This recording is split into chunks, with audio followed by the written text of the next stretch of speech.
Welcome, everyone. I'm Angelo Robles, host of the Angelo Robles podcast, founder at Family Office TV, SFO Continuity, and, of course, in a prior life, Family Office Association, where I am the founder, but I sold my interest and certainly wish them the best. But do take pride in what me and others that were probably more integral than me that built into, hopefully, a wonderful organization. I'm really excited to be doing what I'm doing on YouTube with my videos at Family Office is one of my platforms, and my newer one, Family Office TV, where I have a tremendous opportunity. I'm so fortunate being naturally curious to interview just amazing people that I could learn from. Obviously, a lot of you know me from more of the perspective of economics, of finance, investing, and that's wonderful. But broadly, I think there's so much more to it, which will tie back to some of those issues, but especially living up to the moniker of what I built in the family office community, it is much deeper than that. So there are times where many of you know, I suppose I push the boundaries in kind of a conservative, a little bit vanilla industry a little bit, and I probably do enjoy that, I must admit. But having wonderful discussions like today, which is going to be mainly geopolitics, a little bit of philosophy, and a little bit of history.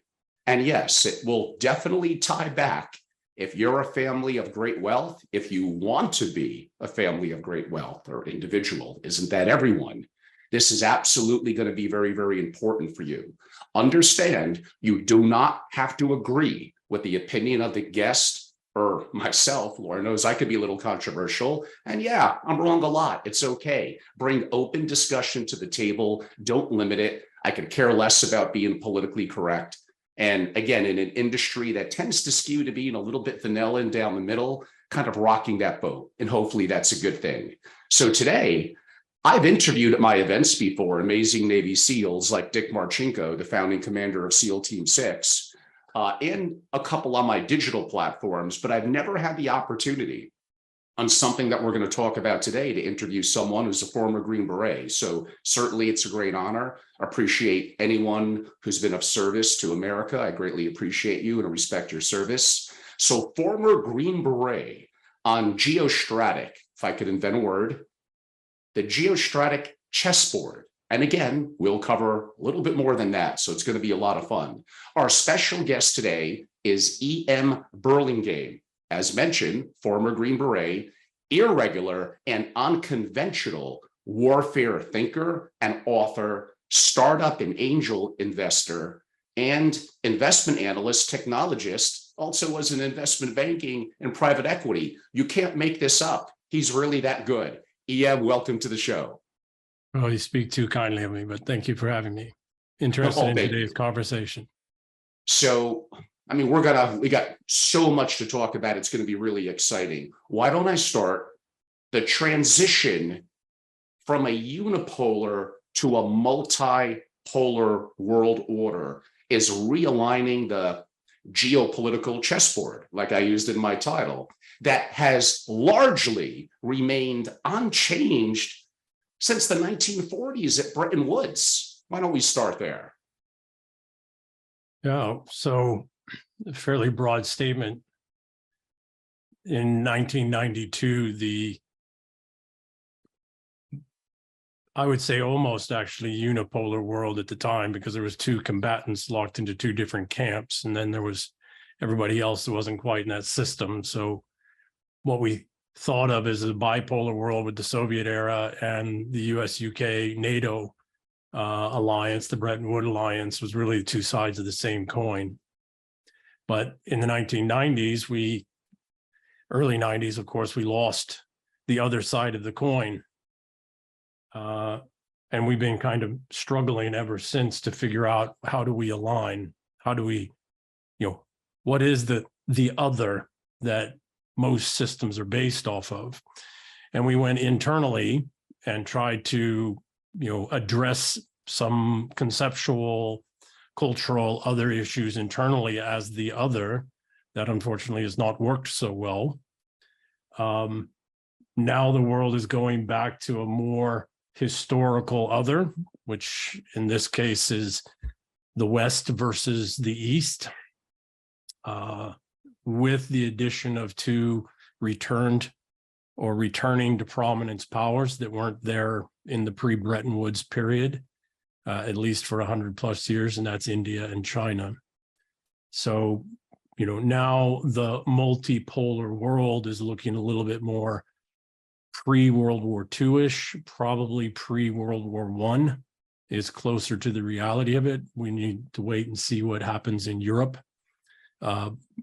Probably the decay of NATO continues, and then we start to see, depending on how things play out, a breakdown in parts of the EU and maybe the EU itself, particularly if they have major crisis in the Eurodollar system that artificially keeps all that, operational. So we are looking again at a, truly multipolar world this time, even unlike the Cold War.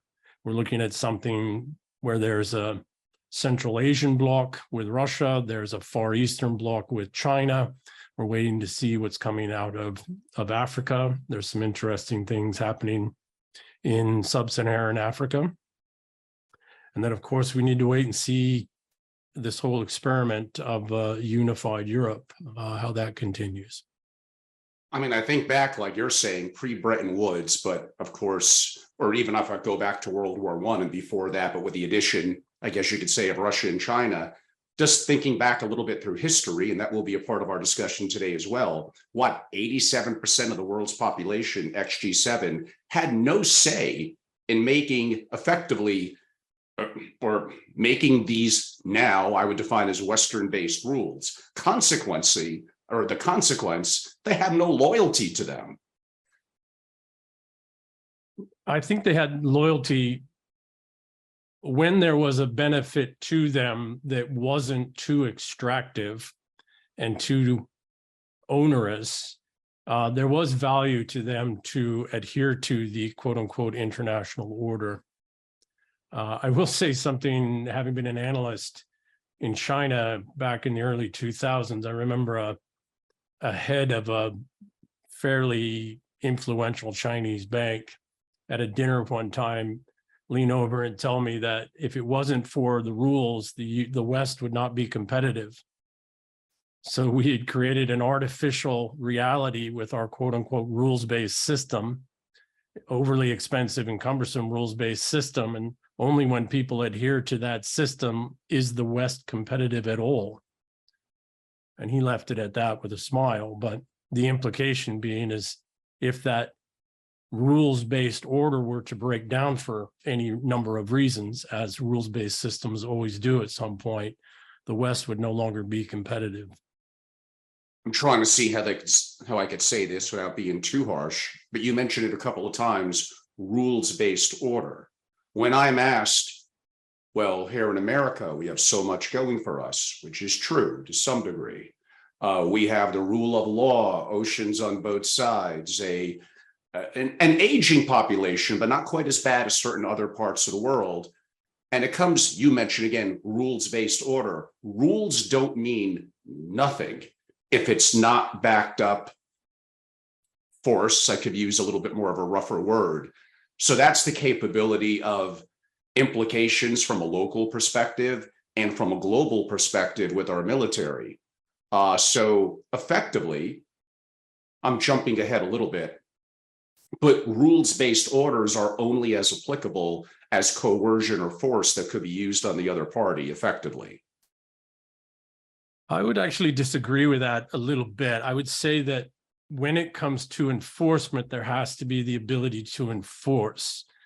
But rules-based orders are actually based off of trust of at least some equitable utilization or application of those rules to the different parties, right? So counterparties in any kinds of transaction, power distribution, et cetera. So there has to be trust that there's going to be at least the heavy preponderance of appearance of the equitable application of those rules when they are and if they have to be enforced.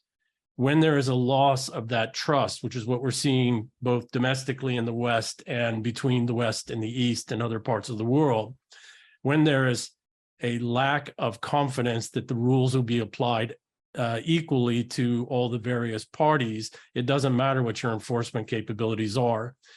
This trust in the rules-based system really broke down in the 1990s at the end of the Cold War with what the US did and drove with the Brits and others, instead of coming together with the former Soviets, now once again Russians, and finding a way to restructure the world, or restructure the understanding of the world that was functional for everybody, which was very much what the post-Yellen folks were trying to do. We didn't do that. We played hardball. We tried to dominate the world. And we used our military, the only remaining quote unquote superpower military, and our intelligence capabilities to strong arm anybody and everybody who wanted to get away, who wanted to change the order from what it had been, or that might look to say, hey, US, you're immensely powerful, you're immensely capable, but your interest and your principles don't completely align with ours. We might need to create some parallel or at least complementary systems and rule-based systems. And then, the brokerage, world organization like kind of brokerage between these. We denied that. We denied it was a possibility or a capability. And if someone wanted to get uppity about it or push back, we color revolutioned them, or blackmailed them, or regime changed them, et cetera. Or we just locked them out with sanctions and ruined their economies. Any one of a number of things at the disposal of the U.S. government, I guess you could say. Well, not just the U.S. I would say not just the U.S. Let's not. We were a great student to our master, our former master, the Brits, and they stayed involved in these things. And then the Europeans are also, going to remember they were colonial powers. Nothing really changed in the 1950s and 1960s into the 1970s when all the quote unquote decolonization was happening. We stopped doing the extraction and direct rulership, but at a banking, finance, logistics system, integration, security integration way, colonialism never really ended. And in terms of everything that you're kind of putting together as a global picture, I'm assuming tied into this is effectively we're on a fiat system. The dollar is not backed by anything. Well, the full faith and credit of the US government. And that change occurred from the gold standard in 1971. Now, there's lots of nuances in terms of what you said and where we are now relative, again, to the dollar's dominance. It's weakening. We may get a little bit into BRICS and what's going on with the BRICS and commodities and what they're doing, backing it with something that could be real and how that could play out. But relative to what you're describing, how does the fiat dollar, play into it? Well, we bankrupted ourselves fighting World War I, and we bankrupted ourselves again, having not paid for the first bankruptcy completely yet in World War II. By the 1970s, we couldn't paper over that anymore. So we had to go off the gold standard. And there are other people who are way smarter than I am on that. There's some great conversations by Tom Luongo. Gold, Goats and Guns, I think, is his newsletter. But, we bankrupted ourselves and we had to move off of the gold standard, and nations were trying to pull their gold out, and we said no. So that was the first major trust issue right there. But the US economy was booming. It was, there wasn't other options in the world to put your capital in. So folks were kind of tied to us. By the 1990s, when the Soviet bloc came down and there was all kinds of opportunities in that part of the world,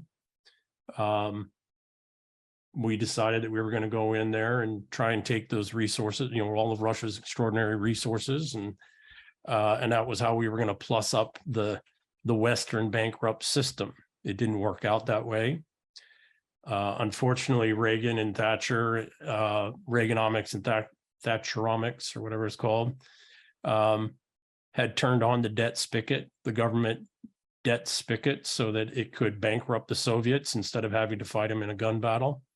And where historically the US and the UK would incur substantial debts to win a war, but then would take 10, 20, 30 years to pay those down by turning the debt spigot back down, if not off. We didn't do that.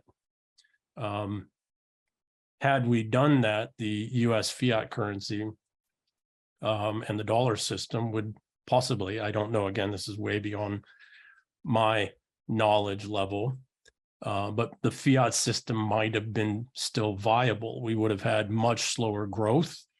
We would have had much less economic dynamism, possibly, but most likely. But we would not have completely and utterly lost all trust in the dollar-backed system, the rules-based system as it was Bretton Woods. I mean, look at where we are now in the US. We have a deficit of what, 33 trillion. And that's not even factoring in unfunded pensions and other obligations. And who knows, a whole bunch of various things, derivatives, et cetera, that could make it a much, much, much larger number. We do not take in enough tax revenues to pay it. There's complexities here with a paper system that's not backed by anything, aka the dollar, as we described, and effectively near every other currency in the world, but there appears to be some prospective changes to that. And this was all built around what? Around low interest rates, negative interest rates, borrowing money effectively near free. And now it appears like, don't know if I want to use the word Ponzi, but it appears like we're coming to a little bit of an end of the rope. Yeah, so I've seen some arguments made that when you add the U.S. total debt, that's municipal, county, state, federal, and private, all the tiering of private sector from consumers to corporations, et cetera, and unfunded liabilities, you're $1 trillion or so really here in the US alone. That doesn't take into the Eurozone, which is probably 2 or 3 times. But if you add in derivatives, that we could be looking at somewhere that's $3 to $5 quadrillion in total debt, unrealistic capital.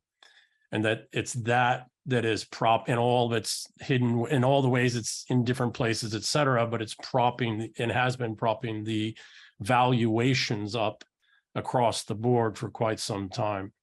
And it was sustainable as long as there was broad spectrum enough trust in the system, in the rules-based order and the fiat, the US dollar denominated fiat system, or at least US dollar led fiat system. And when you had sufficient population growth in the advanced and emerging economies. We don't have either one of those anymore. Correct. And we're going to get to that. There are some economists and deep thinkers that think there could be a solution relative to the challenge of declining global population and GDP. But staying a little bit on the first question that I asked, and maybe building upon your answer, the US, the UK, and effectively the EU, the inability to prevent, keyword, prevent global realignment. NATO and its related intelligence and military capacities are no longer able to dominate their counterparts around the world. Yeah. Funny thing about warfare, funny thing about great power competition, right? The actual sport of kings, which isn't horse racing, by the way. That's just a misnomer. But it's ancient knowledge that if you want to take on a superior civilization, economy, people, you have to tie them up in a generational war overseas, and you have to exhaust the nation's treasury, its economy, and its greatest manpower, right? Your thinkers, innovators, creators, et cetera. You have to burn all of that out in wars overseas. Well, what did we start in 2001? We've been at global war for over 20 years.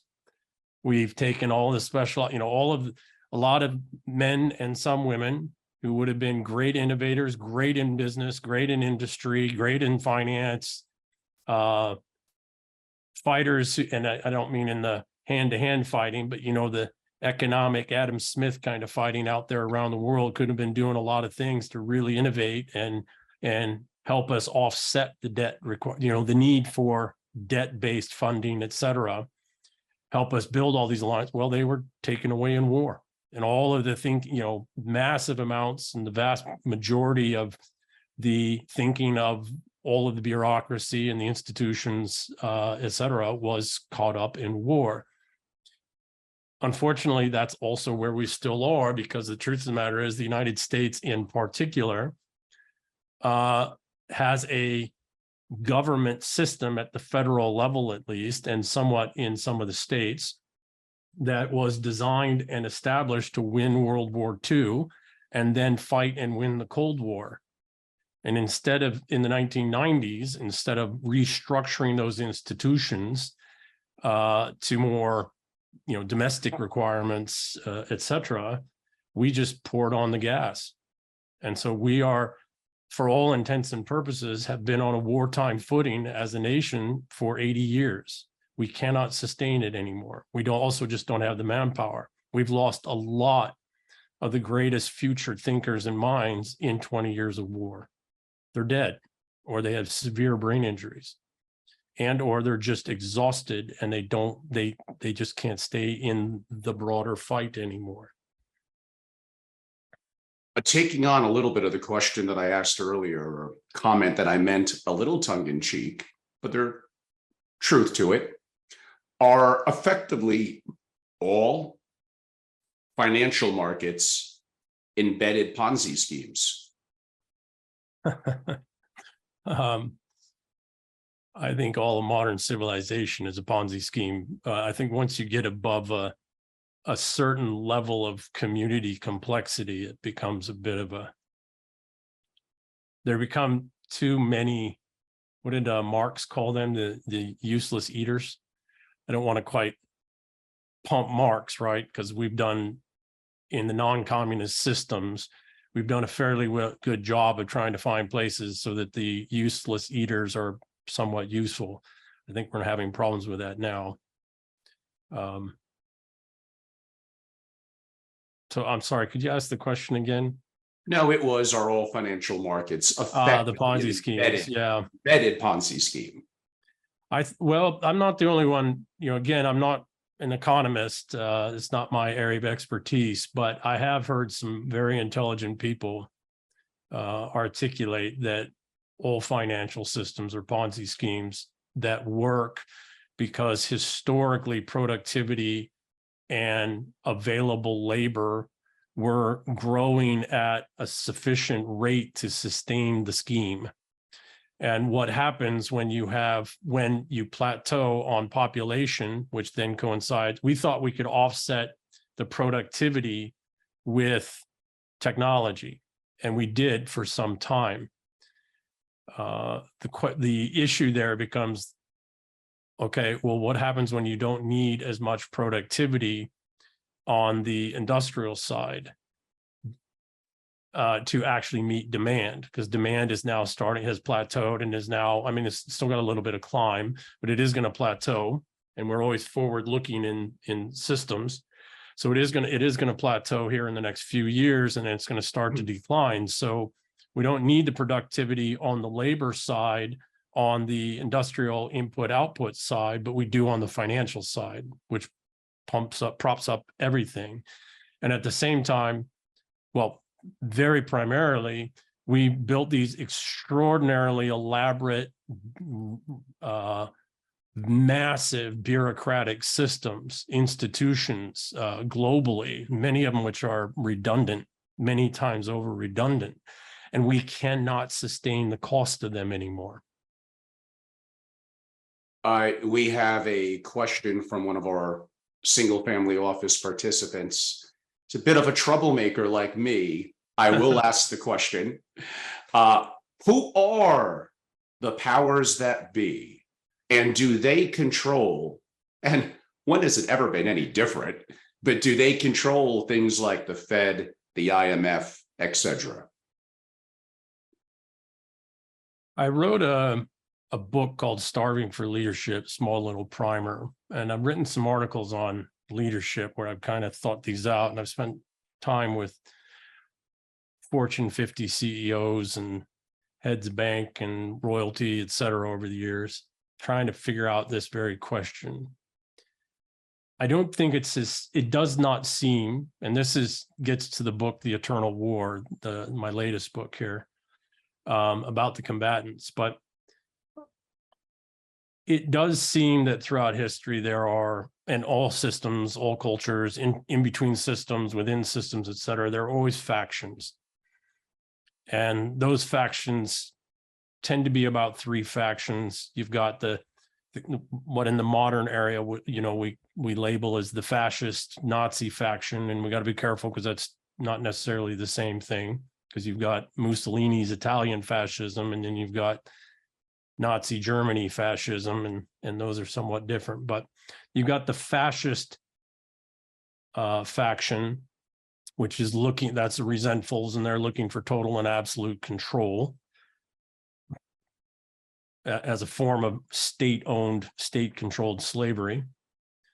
And on the other side, you've got what we in the modern era call the Marxist and the communist, and that faction's working for, well, they want total and absolute control, but they want to completely rebuild the thing and remake it in what their image is. And I'm not sure that's always so utopian. And then you have the other faction, which is only loosely a faction, but it's the ones that loosely believe in the economic advantage of individual sovereignty, and that the best we can do with institutions is kind of minimize the chaos and the possibility for destruction, reduce, have a means by which the three factions can battle each other out without it being, in the streets in a hot war. So that's what it seems to be. It's not necessarily that there are individuals and the cabal and some devil worship and these other things that all might be happening. I don't know. I lived in San Francisco for many years of my life. I've seen some wild stuff. What a surprise. Right. And I'm not just talking in the streets. But yeah, it's not necessarily that there are individuals in certain institutions and there are factions. These factions collaborate, they compete. They do tend to be sometimes in the same institution, sometimes they have competing institutions, but they're all fighting for the quote unquote fascist and the communist faction are fighting for dominance. The loosely responsibles faction is just fighting for some kind of balance and to sustain. It does seem to be more of that, and it does throughout history in every society, culture I've ever studied, everywhere I've been in the world, and from in the mud huts to the palace of the king or the president. It seems this is the case. There's these three factions. Those factions do at different times, however, in history, get out of balance and go to war with one another. And often when they go to war is exactly where we are, which is when there is a massive debt restructuring that's going to be necessary, that's going to downsize the size of the bureaucracy, the nonprofits, all the many ways in which they finance and fund themselves and their fight. And or when there are major demographic shifts that would give one or more faction more influence and power in the future. I'll jump the gun with the next comment question, and then we'll get back to some of the facts to kind of build it up a little bit. And you have hinted at it. So to give my audience relatively pretty early in the interview, especially again, my work for decades with the wealthiest of the wealthy single family offices, you're, to me, a historian. I'm an amateur, but I dabble a little bit, mainly more so in philosophy and poetry, but it all kind of comes together. So the point that I was going to make is I think the super rich, maybe not the world's most influential families or people, they're kind of above it. But even lowly billionaires, I'll say that again, even lowly billionaires that haven't yet built generational connectivity and family relationships and global connections. What happens to people like that, especially when their resentfuls rise? We could look at revolutions through history. I think we know what the answer is, the way I built it up, but why don't I let you give some context to it and answer it, of course. Well, I'd say you're too generous when you say I'm a historian, but I have looked at these things for quite some time, and you really do have to look back to history. All these things have played out before. We're not so clever monkeys as we think we are, getting all confused with thinking that our linguistic ability and intelligence equate together.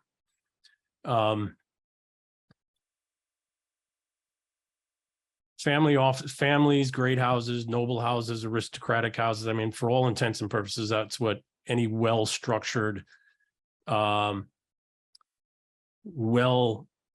well-structured, well-secured kind of structured, and then well-functioning multi-generational family office is. That is an aristocratic house in the old sense. Now, the difference has been that since increasingly in the Industrial Revolution, or era, I should say, increasingly starting in the late 1800s, really in the post-World War I era, a lot of these great houses didn't have to provide things for themselves that they did in the pre-World War I and then pre-1800s era. Those houses in times of great conflict, uncertainty, massive debt restructuring, et cetera, that can't provide their own intelligence, can't provide their own safety and security, not just for themselves, but their families and the people around them. If they don't have very strong personal brand recognition and loyalty in the communities in which they live, and I don't mean with the bureaucracy and the philanthropic organizations, which is where we put our lesser children now. We used to send them into the priesthood and the knighthood. And there's a wonderful article written by Peter Buffett some years ago, an op-ed in, I think, the New York Times, about the philanthropy industry. But there is a time now, and it has been for probably the last 20 years, where these houses could do all right because the economy was doing good.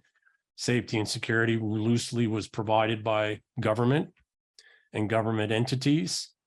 And there was a global supply chain and financial capital system that made it all, and low cost, where it made it all functional and capable without having to have all kinds of capabilities that these great houses had to have organically, and figure out how to pay for and figure out how to attract that kind of talent in the pre-World War I era. I mean, that was a very elegant answer. I suppose in terms of how I framed or asked the question, what happens to a lot of the wealthy in times of massive turmoil, especially with what we may define as the resentfuls and the opportunity for them to rise, is very simply, using a nice word, they're eliminated. You could read into that however you want, or at minimum, their capital is. And that was back in the day when it might have been a little hard. In today's world, with most of the resources, real estate and some commodities being digital, having assets frozen or simply taken from you, in theory, is never going to be any easier. Yeah, so back to the rules-based system.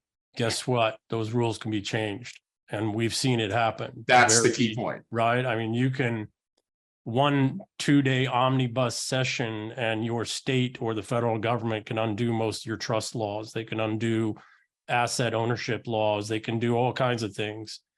The fundamental issue, or the greatest danger in times like we are now in the West, because I don't believe we're going to get our international war, our global war, our World War III that we thought would get us out of it like World War II did. I don't believe we're going to get it because 87% of the world doesn't want it. And the two greatest nations right now outside the United States, Russia and China, have already been through their collapse and recovery periods, and they don't want to do that again. None of their people do. And no leader in any of those countries that tries to do that will survive. If Putin tried to do a global world war when he wasn't forced to it, he wouldn't survive. She wouldn't survive. And I mean survive. They would not live. Right. The greatest issue that we have right now is that the West is going to have to confront the debts of World War I, World War II, the Cold War, and the post-Cold War era.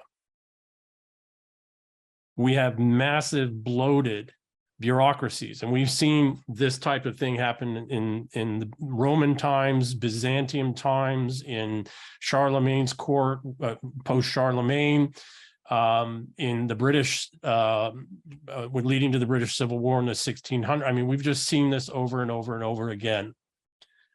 Bloated bureaucracies only care about their pensions, their payrolls, their promotions, and their benefits. And because they have control of the means by which to generate laws and enforce those laws, they can only take so much from the common person. And when you have over 50% of the US population on some form of benefits and not paying taxes because they don't earn enough income, they cannot extract, and you've pretty much wiped out the middle class. I mean, the middle class is still there, but it's so heavily leveraged, and you know, it's astounding how many people making over $100,000 a year are living paycheck to paycheck, and not because they're wild and frivolous, et cetera. It's just because everything has really gotten that expensive and difficult.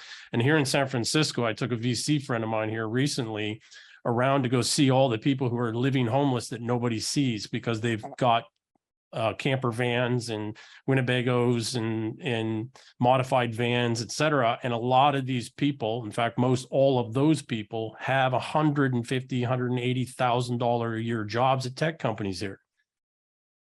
They still can't afford to live here. So Wow. they have to they have to find a way. And, you know, the biggest issue there is $1.6 trillion in student loans, the single largest financial asset of the US government.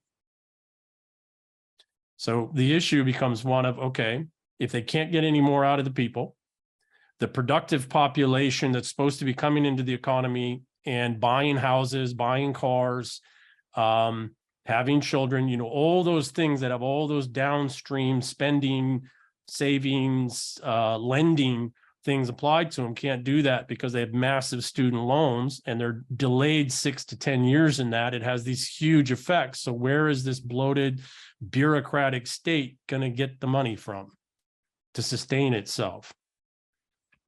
It's the wealthy. And what do? Yes. They stir up the people, right? They eat the rich, this whole eat the rich thing, right? The trope.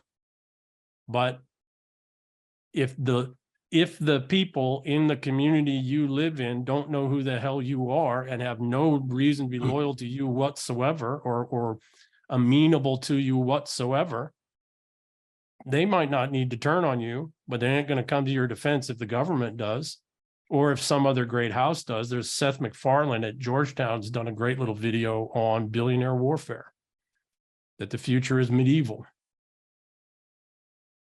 Yes. So I'm going to stop for a second and give the audience a little bit of context. First of all, I hope you're all enjoying this. We're not even 1 hour in. Lots of questions. This will be about a 2-hour interview. So you all know that I like long form. I hope you're all appreciating this. Those of you that are more classically of great wealth or in the family office world, you're used to, and I know I used to live in it myself and I was a part of it. Very down the middle, very vanilla, don't rock the boat, don't scare people. You know, this is reality.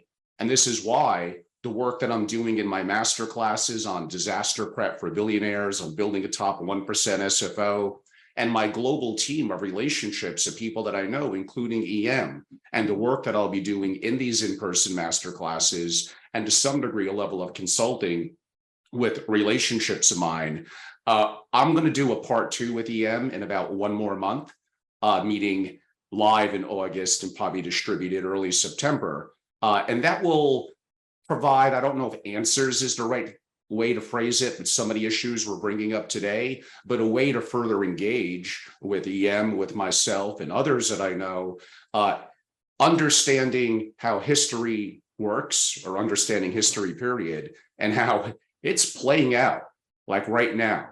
Do not think for a second, especially if you're newer to wealth and don't have global connectivity, that just having a level of decent wealth, 50 million, 100 million, 200 million, especially if it's digital, there's lots of problems and lots that could go wrong.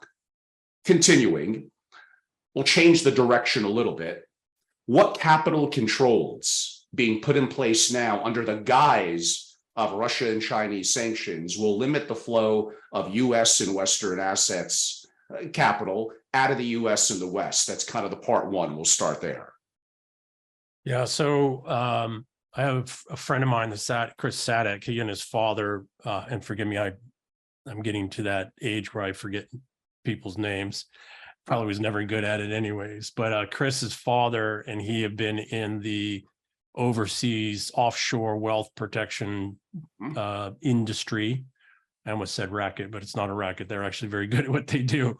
But you know, Chris and I were having these conversations several years ago, that when the laws were being changed, right? So a lot of folks in the wealth space, even their advisors, don't know that there have been under the guise of the Patriot Act and anti-money laundering and KYC regulations and requirements, there are a whole lot of regulations that have been put in place that gives IRS, the US, the FBI, and others access into records and information related to your assets and your assets overseas, and mechanisms, not necessarily even requiring, as we're seeing with a whole lot of lawfare stuff that's happening now, where they don't even necessarily have to go through all the proper legal steps and processes they did 10 years ago to at least freeze your assets almost anywhere in the world. Now that's changing with the BRICS system. But so there's a whole lot of control mechanisms already in place. The sanctions that are being done against Russia, and now all of the sanctions against China for everything, you know, talking to some threat finance colleagues and friends of mine out of DIA, or formerly out of DIA, and NSA, et cetera, it does seem that a good amount of these quote unquote sanctions have nothing to do with Russia and China, all about putting in place a capital. You know, we had the Iron Curtain for the Soviet West split. It looks like they're putting the sanction curtain in place now to keep, not to keep foreign capital out, but to keep, you know, our capital, internal capital in. And a lot of that is in place already.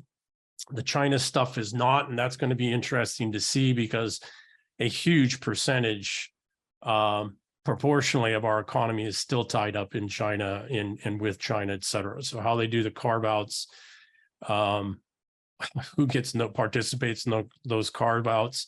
How does someone who's in the low billions and the centimillion and decamillion club, how do they participate in that at all? Because they may or may not have these long historic relationships with China, et cetera. So I don't know if that answers your question, but there is certainly a capital curtain coming down around the West that doesn't seem to be about preventing inflow, but all about preventing outflow of capital. Exactly. And you answered it, but if I had that part 2 to that you may want to expound depending on how I phrase it. Given these cap controls, how will the availability of assets and transactions to invest and participate be reduced, throttled, controlled, and by whom? Yeah, so that's That's a very, very good question, but it's also a very complex question because we don't know exactly yet which factions in our own governance, our own oligarchs, et cetera, our own societal warfare, et cetera, is going to play out. We also don't know if that's going to get far worse, and all the signs are pointing to that. I hope not, genuinely hope not, but we do know that as BRICS decouples and as the global supply chain decouples, a lot of those dollars are going to come back into the United States. That's going to have, and again, there's people way smarter than me on this, but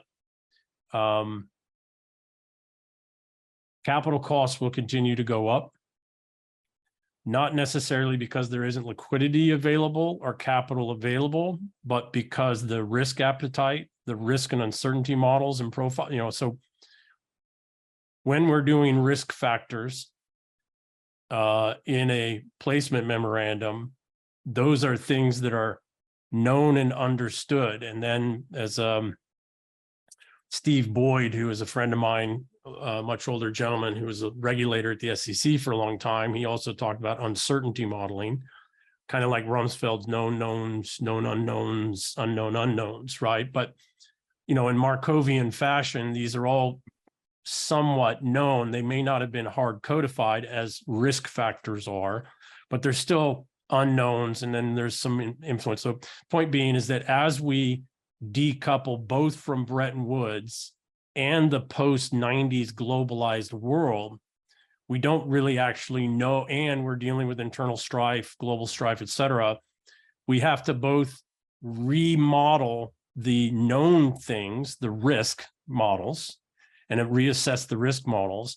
But more, there's all of these unknowns as this new economic system goes through a crisis phase, like Neil and Howe's fourth turning, right? Yeah. So there's work that has to be done on, okay, how do we get through the crisis, restructuring, paying down the debt, reducing bureaucratic overhead, all of these types of things.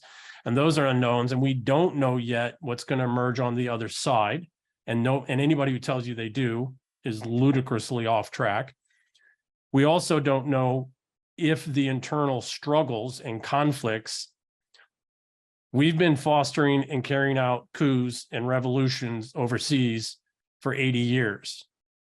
It's almost impossible to believe that isn't going to come home to us and isn't already happening.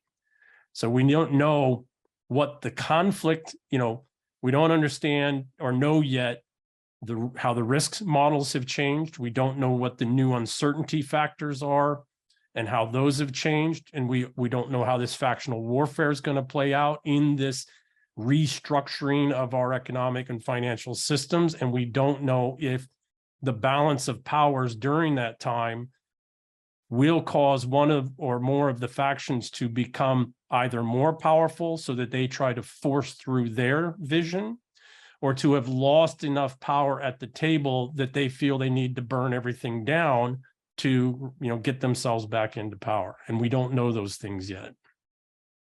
I think my next series of questions could intertwine to where you're leaving off. And I wouldn't quite say to lighten the mood, because we're going to come back to a very dark mood, but to slightly lighten it. I think we're both fans of the critical thinking, the mind, and the accomplishments and actions, an imperfect human being, aren't we all, but of Napoleon. So I think I did promise my audience we would go back a couple of 100 years, and how this does, again, if it's not an exact replica, is it a rhyme? And that's the whole thing about history. So I have a couple of Napoleon quotes, I guess, that are some of my favorite. And given your critical thinking and deep thinking, perhaps you want to give commentary on it and then intertwine it into, quote unquote, into today's world. I'll start with one. Napoleon on the French Revolution. The nobility would have survived if they had known how to master what he deemed back then the writing desk. Public opinion ended nobility as much as violent force. The nobles failed to convince the public, you did touch on that they served a valuable role. Maybe you could argue today's world that writing desk is arguably the media. The media always matters. Okay, another wonderful question that's also not as straightforward. I lived on the island of Corsica, by the way. I used to go down to Ajaccio a couple times a month, and I might or might not have spoken with His Royal Highness Prince Charles some years ago. Napoleon, whether we like it or not, and we used to teach this in school, right? Not just Napoleon, but we knew it as the Napoleonic era, because many things changed in that era, and he was a huge part of it. I don't know if you're familiar or your audience is familiar with the Caesarian cycle, right? The Caesar cycle, which is, I can't remember the proponents, the academics who put that together, but great societies, economic systems, which is always what great societies are based off of, go through these periods where there is a rebalancing, there's a revisioning and a rebalancing of power between the bureaucratic feudalist, the traditional feudalist, family offices, aristocracy, nobility, etc., the monarchy, and the people. And Napoleon, like Caesar Augustus before, like Charlemagne, after, in between, Napoleon fell just exactly in that period of time in French history, and had the exact right compositions and the right, outliers. Mountain Gladwell's book, where he talks about these outliers are less luck than, or less capacity than you think they are, and more a product of their time and place. And that's what Napoleon was. And he was a Caesar-like figure that much of the modern world is based on. Mm-hmm. And one of the things that Napoleon, as a staunch Republican, right, and not Republican as we think the donkey or elephant or whatever the hell you all do here in the United States, but republicanism, right, the form of self-rule. He was a staunch Republican, and he believed in the revolution. But as he dug into power, and as he tried to, as a somewhat country boy, country bumpkin, Celtic, Italian, Corsican artillery officer, as he was trying to calm the factions and find some kind of common ground for the factions in France, so that the French could actually recover and drive on and become a dominant economy again, he realized that there was just too much internal fighting and too much internal warfare for a bureaucratic class to lead. And so you needed a strong nobility. And he bemoaned that. And that's actually why he became imperator, right, et cetera. As he realized that you need a strong oligarchic class that is deeply connected into their people and the economies, the culture, everything that has to do with their people, that also has the capacity and stand and fight other oligarchs and the bureaucracy on behalf of those people. And we have to understand that this was the age of absolute monarchy. And the aristocracy had since the 1600s been steadily decreased in its actual capacities and strength. And more of that safety, security, intelligence, economics was moving to the industrialist and into the bureaucratic class and the bureaucratic state. And it was the nobility was less and less providing the jobs and the opportunities for the people who were leaving the land and leaving that noble's employ and going into the factories and the cities, et cetera. And what Napoleon realized is that this severing of the relationship between the nobility and the people left the people defenseless. 100%. That was brilliant. And again, there is a purpose to my questions besides giving some history lessons, and how we are seeing some things rhyme today. I'm still going to stay on some themes because, boy, he had a lot of good things to say. Napoleon, on logic or logical people, often lose wars. There are men who, because of their physical and moral constitution, tend to schematicize everything, whatever their knowledge, intellect, courage, or nature has not brought them here to command an army. Don't get lost in the abstraction. And again, given your, not only your history knowledge, but a Green Beret, is that something that you could relate and understand? I do, in my own perspective, and this is the challenge with people that are bureaucrats and intellectuals that effectively don't get their hands dirty. But why don't I let you explain? Yeah. So again, another great quote and very applicable to your audience and the folks that you work with and try to help. This is the technocrat gatekeeper problem. And it's a perennial problem. And it cuts across every society, every civilization in all times. And when things are steady state, even with some chaos and some uncertainty, some change, fundamental change, et cetera, technocrats and gatekeepers, which most gatekeepers are, they're quote unquote experts in various fields, et cetera, but they can shield, because of the institutions and because of the way things have always been done, the family office, the aristocratic family, can take some of the hits, can recover from the bad advice that they're getting during the dangerous or difficult times. I wouldn't say dangerous, but difficult times.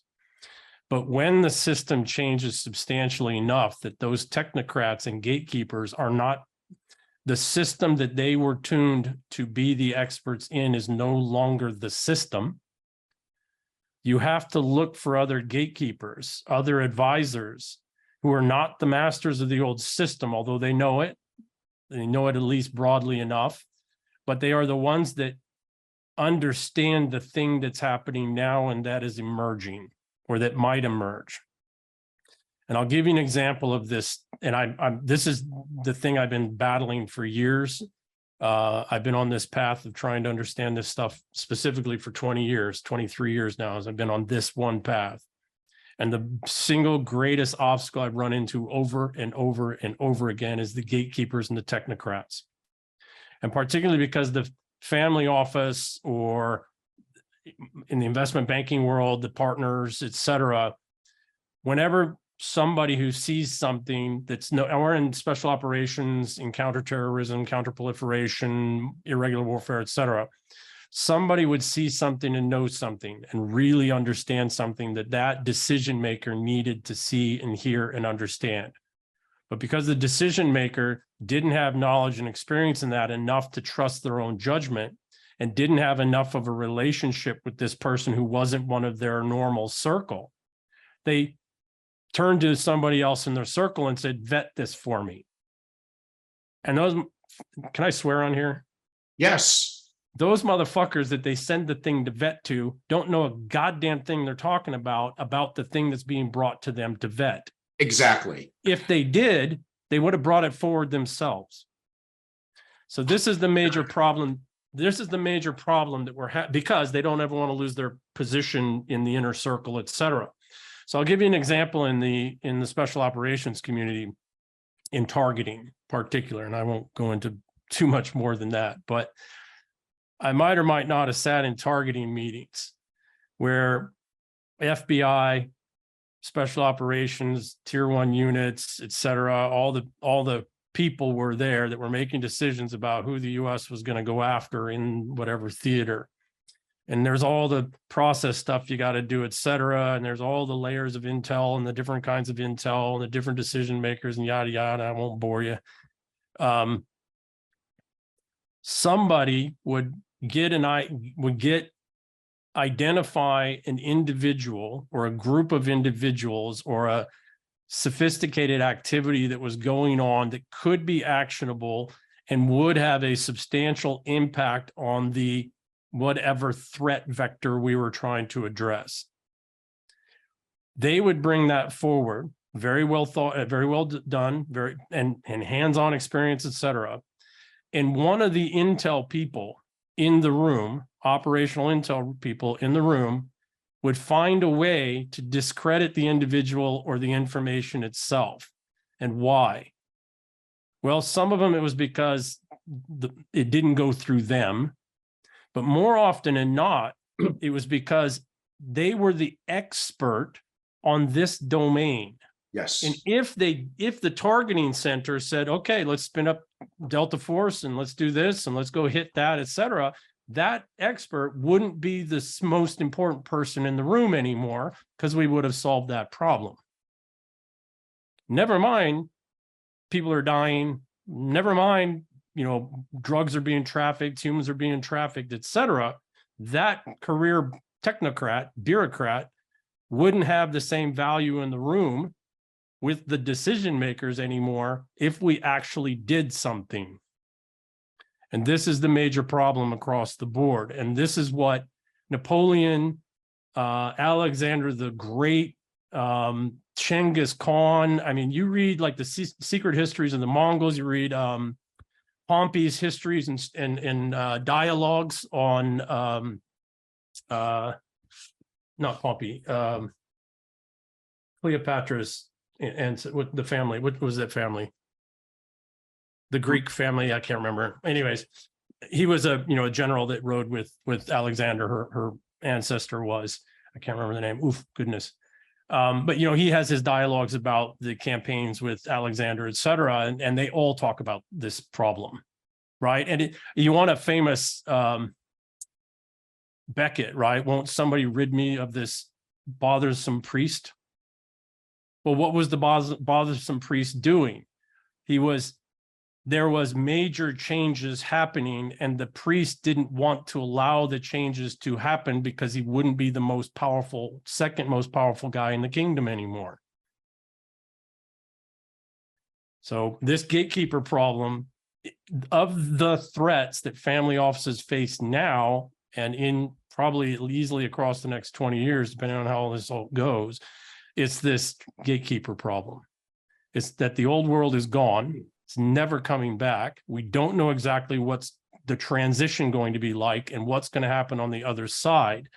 And you need to start listening to some folks that are outside your normal circles.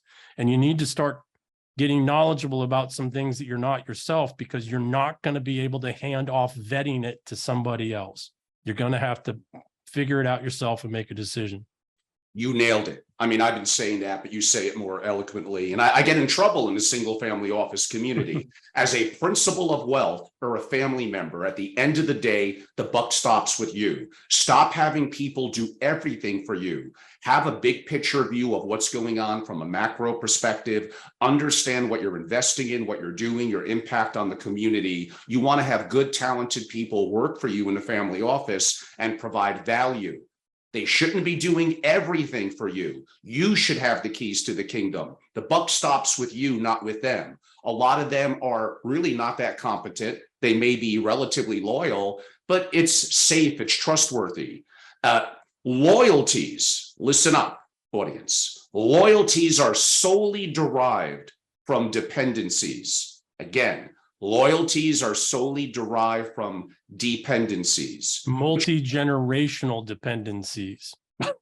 Then that's not even just dependencies, but if you don't have a multi-generational dependency, I'm in Afghanistan sitting down with village elder, and we're sitting there and we've got all this fancy stuff and we're making all these promises.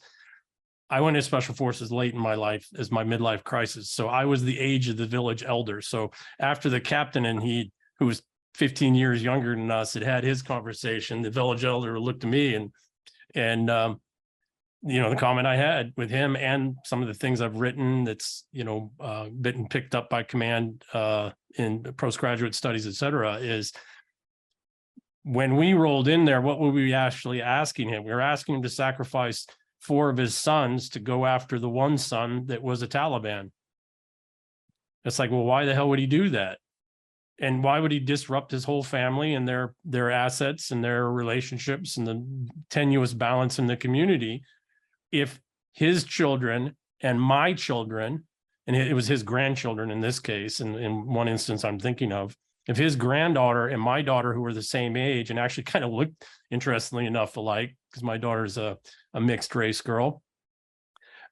If our daughter, his granddaughter, my daughter didn't have a direct or at least recognizable multi-generational reason for our families to risk things, serious things together, there was no incentive that the government or anybody else could provide. He didn't need more money. I mean, what was that going to do for him? He needed loyalty. He needed trust and respect in that community. He needed to be able to walk around and know that he wasn't going to get offed by somebody in his own community or by one of his own sons. Yeah.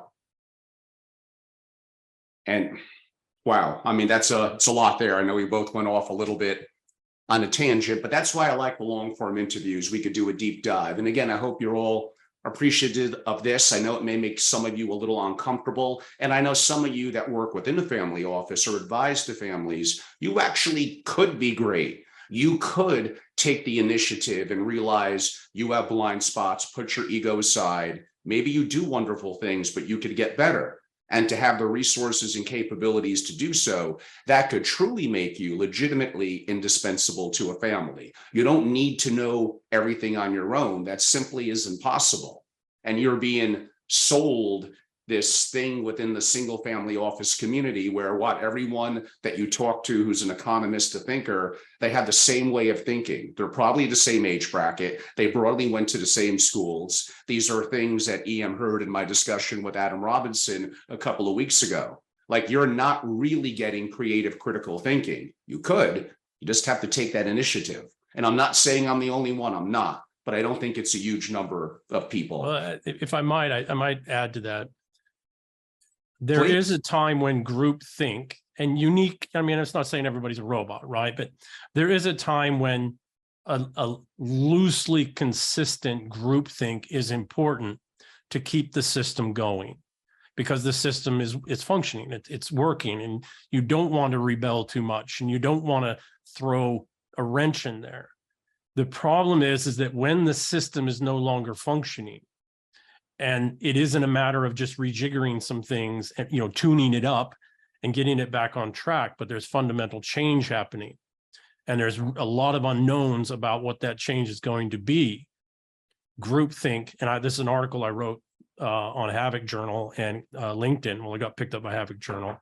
And LinkedIn was groupthink kills. If you have hostile factions working against you, they are counting on your groupthink. They are counting on you falling back on the system that they know isn't functioning anymore. Incredible. Very, very well said. I mean, we're not going to discuss it as much in this podcast. We'll probably do more in what we're going to call our part 2. And we still got a while to go here, so don't worry, audience. But I think certain things that both EM and I are on the same page on, and perhaps may even do some co-work and assignments on, I will leave you that little bit of a hook with this. There's 3 major questions every family of great wealth and their family office needs to reflect on. How to ensure family continuity. That's why I created SFO continuity, which basically is family and SFO continuity. That's more than wealth preservation. It's a part of it. But how do you ensure family continuity during widespread civil unrest? How do you ensure that during a civil war? We're going to get to some of that shortly, because we're in one right now. And how about a global war? And it doesn't have to be a war the way that you traditionally define war, potentially with nukes flying around. It could be from a psychological, a cyber, a digital. There's various perspectives of it. Any of these are possible, absolutely, including here. I think one of them is happening right now here in the US. So again, these are questions that need to be asked. Are they comfortable? No. Are there simple solutions? Not really. And there may be a collective of solutions that even then you're not going to get perfection. But right now, your head's in the sand. You're not going to get any value out of it. One last comment, I don't think it's from Napoleon, on a little bit of the kind of the political issue. So I was reading and I took some notes. So sorry, I can't give the proper accreditation. The young versus the old, another sensitive topic. In politics, young people are worth more than old people. Politics require not just numbers, but loyal soldiers and an energetic executioners of varying policy programs. A good ruler effectively channels the zest of the young people of his country. Does that still apply today? No, I mean, it should, but no. Why not? Because we've stolen the futures of at least 3 generations. With our debt-driven system and debt-based system, fiat system, we have stolen the futures of at least 3 generations. And they know it. And they know it even increasingly. And they're starting to check out. That's why they're turning young men against themselves, because, man, you don't want a whole lot of young men that don't have any place in the system anymore. I mean, that's the most dangerous thing from an internal perspective of a country. I would define it as under 25-year-old males, that is being specific, that don't see a future and very possibly are not employed. And I would say there's something that's more dangerous than that. And that's 30 and 40-year-old women who feel that they've been lied to and who are unhappy, and who half of them are on antidepressants, and who own a lot of the assets and wealth and are in the positions of power and in the bureaucratic state, because they're the ones getting the highest number of degrees and advanced degrees that the technocracy requires. how would you define being unhappy? Again, 40+% of women over the age of 36 are on antidepressants. I guess that's a pretty good reason. Right, and that's rising, right? 40%, I don't remember what the numbers are, so forgive me, this might not be quite right, but roughly 40% or 50% of women over the age of 40 within the next 5-7 years will not have and will never have children. And not because they didn't want to, but because they waited too late, because they participated in all this advanced education and everything that they were told they needed to do to be right and strong and self-sufficient and independent, which absolutely should want for women. Absolutely. You want women in your society to be capable and strong and independent. And there's a lot of other people. Chris Williams is doing a great job, a series of podcasts. There's some, the millennials are really, and I'm not an anti-millennial at all. I got a Zoomer kid. I'm really actually kind of impressed with the Zoomers to some degree, dumb as hell in some other ways. But, the millennials are really taking this struggle on. They're the first generation that wasn't able, Gen X, but we cut us out because we were an anomaly across the board. But yeah, of course we millennials are taking this on, and there are very well educated millennial women who are in their 30s and 40s in academia and in industry and in culture, places of culture, and they realize we were sold a bill of goods. And they're modeling this out in great detail, and they're working out, well, how the hell do we solve this? How do we address it? How do we live with it, et cetera? But if you look at like Twitter, or you look in intelligence briefs, et cetera, the rage that is rising in the West is amongst women primarily. Now, we keep focusing on boys and males, et cetera, but turns out estrogen, this is from neuroscience, it's very solid. Estrogen upregulates for violence. It's not testosterone. Testosterone is a downstream metabolite of estrogen. Testosterone downregulates violence. It's why males have the bigger physicality and the greater capability of violence, but are wired to down. There are exceptions, of course, right? A young male that's not conditioned right when he's younger or has neurological issues, et cetera. But for the most part, men are designed, testosterone-based systems are designed to down-regulate violence. Estrogen is not. Estrogen is upregulating. If you have a man that's going into violence, the first thing that'll happen is a spike in estrogen, and then it'll metabolize into testosterone, various forms of testosterone, et cetera. So what happens in a society, in a civilization, hopped up on estrogen, the pill, young men transing, this increasing number of transing men who are taking hormones, female hormones, what happens to the violence and rage levels in a society? And how do you deal with that? Or not, I would say, how do you deal with that? But what are the downstream ramifications of that? We're finding out now. I mean, these are things that I'm more than happy to talk about. We've had some discussions on them. And again, if you're looking for a very politically safe vanilla discussion on wealth and family offices, I'm probably not going to be your person. So yes, what you just noted, I know is true. Most people don't. I mean, there's so many different factors here. I focus more on the younger male who doesn't see a sense of the future, is either unemployed or really not as actively employed in what their vision and their purpose deems to be. Actually, maybe that's a good word. They may actually lack a sense of purpose and commitment to family or the perspective of. And then, and I know I'm going down a road that's it's a little challenging, but what's the statistics? 33% of men, 1/3 that are age 30 have not even had a, let's go with the word, a sexual encounter in the last year. And by the way, 15 years ago, that was about 10, 11%. That's almost a 3x increase. You could argue that women are really stepping up. They're getting educated. They're physically fit and strong. I see them in gyms I go to doing 275-pound deadlifts. Good for them. I don't know if I see the guys who I could relate to. Keeping up, is that the right word? Now, let me twist into a question that could get a little nefarious. Are there forces at work, and that have been at work for many, many, many decades, to cause the bifurcation and strife and challenges with both of those audiences, male and female, that I noted? You may not necessarily need to name a name or an organization, but it seems like something's happening here.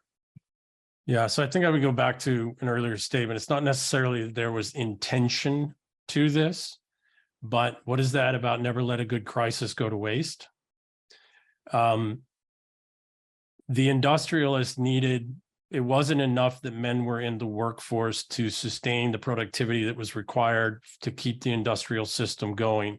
They had to get women into that industrial system as well. That was on the government, on the corporate and business side, administrative side, but the government needed them also so that they could get not just one taxpayer in the house, but two. Yes. To sustain the bureaucratic system. So we had to get women into the workforce. And I'm not opposed, okay, if that's what they want, et cetera.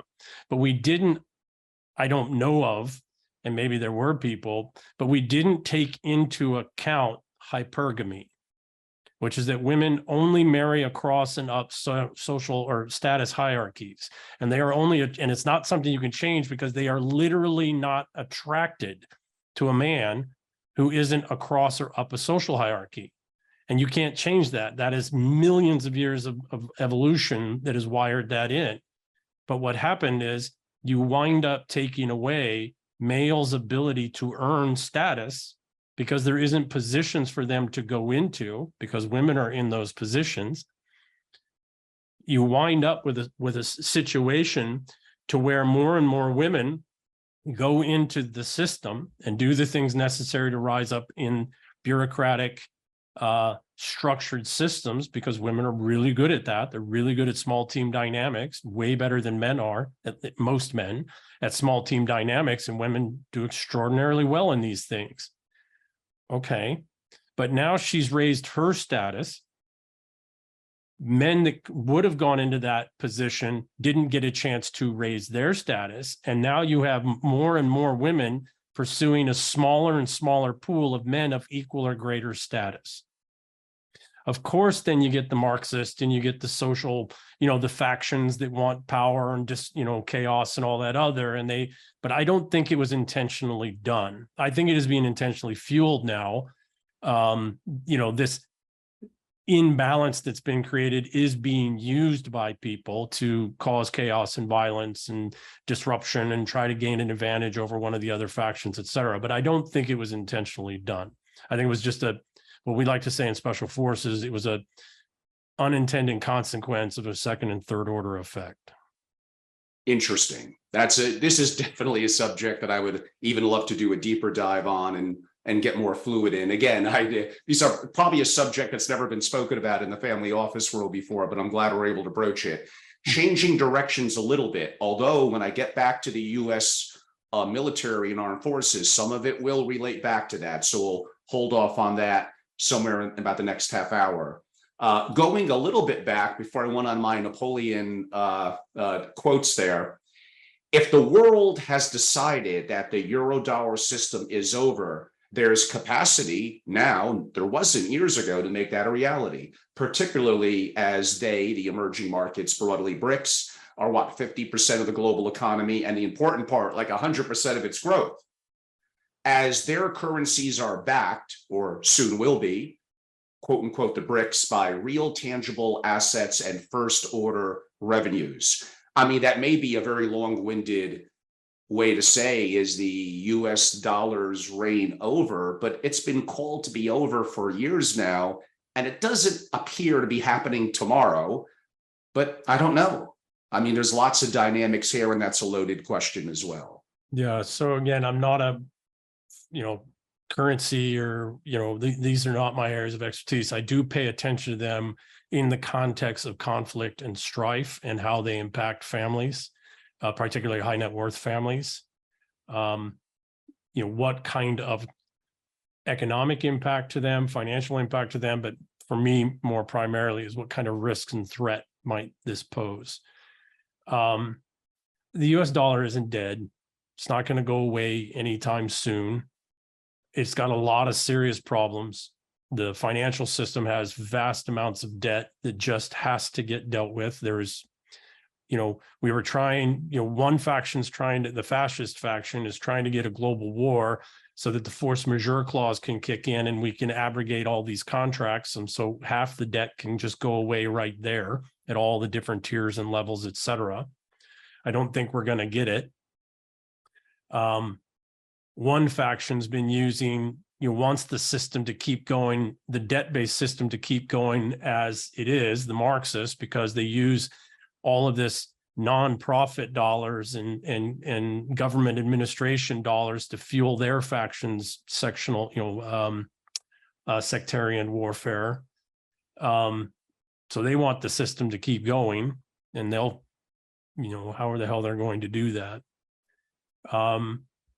I don't think the dollar is going away. And that's, again, people much smarter than me saying that. Again, I go back to Tom Luongo. I think he's having the best dialogue. I mean, he's borrowing from the work of others, but he really puts it in a way that's, okay, hey, I get that. Charlie Munger's said some solid things, and I would look to what he and Warren are doing, because, boy, they've sure stockpiled a lot of cash, a lot of cash. A lot of distressed assets. I think the question that we should ask is what's going to happen to valuations as the dollar, as a competitor to the dollar emerges, and it's an asset-backed alternative that has a higher trust in it than the fiat-based system. What does that do to assets that are valued in dollars? Because unless there's a transaction in that other currency and currency system schema that provides a valuation of that asset in that schema, and there's some market between whatever the emerging dollar scheme is going to be and that other schema that gives you, okay, here's the translatable value, we really can't trust asset values in the West for some time. We don't know what's going to happen to them. And there's going to be skewing, all kinds of skewing in things as it goes through the transition period, as the debt gets dealt with, as the dollar gets reached, the fiat system. Looking at what's happening with gold, looking at the manipulations they're doing in the oil markets now, because that gold is a downstream price, price controls of gold is downstream of oil. Looking at what they're doing to tank and hold, force hold oil prices down, which they can only do so much. I do suspect that the US and the West is going to have to also go to an asset-backed currency. at some point. But there's going to be a lot of in-between stuff that happens. Could take 20 years for it to happen. And the real issue we need to look at is not the collapse of the dollar system. What we need to look at is the collapse in the certainty of asset values and the skewing that's going to happen because of all of the dependencies of valuations of things. And for a different interview, I know some of you must be thinking, with everything we're talking about and how EM descended that section of it, you have to ask about central bank digital currencies as that progresses into programmable money. EM, I think we may save that one for the part 2 or possibly something separate, as that could be a very deep dive. And I don't really know eventually if there's really any way around that. But again, why don't we leave a hook for a future podcast on that? I'm going to ask you a question. And for yourself in the audience, for about 2 minutes, I'm going to go off camera. I'll be here. I have to stretch my back. Been sitting down for what appears to be about 2 hours in a very uncomfortable chair. But that question is, it's a big one too. The Russia-Ukraine war. Everyone, finally, an hour and a half in, I talk about it on a geopolitical discussion, although it's a little deeper than that. But the Russia-Ukraine war, what's really going on? And what does it mean for the global economy? Yeah, another big question. And the people I talked to, looking at it myself, having wanted to be a U.S. ambassador to Russia when I was younger, having studied Russian a long time ago, but not being a Russia expert, it looks like 2 things are going on with the Russia-Ukraine war. And oh, by the way, we started that war back in 2014 with the coup that the color revolution that we conducted in the Ukraine. And there's way more knowledgeable people like Scott Ritter and Douglas McGregor. I think Colonel McGregor would be the one to really look to there. Garland Nixon's doing some really good dialogue on this, but probably Douglas McGregor is the best one to look to there. But we were looking at this financial collapse. The bureaucratic state was looking at the fact that it was finally going to have to downsize. It needed a major war. It needed a major war with a power that had vast natural resources that could be, for all intents and purposes, stolen, like we were doing in the 90s when we were just raping the Russian resources and economy. That's one side of the conflict. The other side of the conflict is the oligarchs here in the US in particular are now accepting, at least some of them are accepting, that there is a war between the bureaucratic state and them, and that they have to take on the bureaucratic state. And since they pay for the bureaucratic state, I mean, I don't remember what the number is, but the top 20% of earners in the United States pay almost 90% of all taxes. So the government really is owned by the oligarchs, even if it's not nefarious direct ways. So the oligarchs are taking on the bureaucracy, and so the bureaucracy needs the threat of, well, if you don't give us what we want, if you don't sustain us, we will drive the world to nuclear war.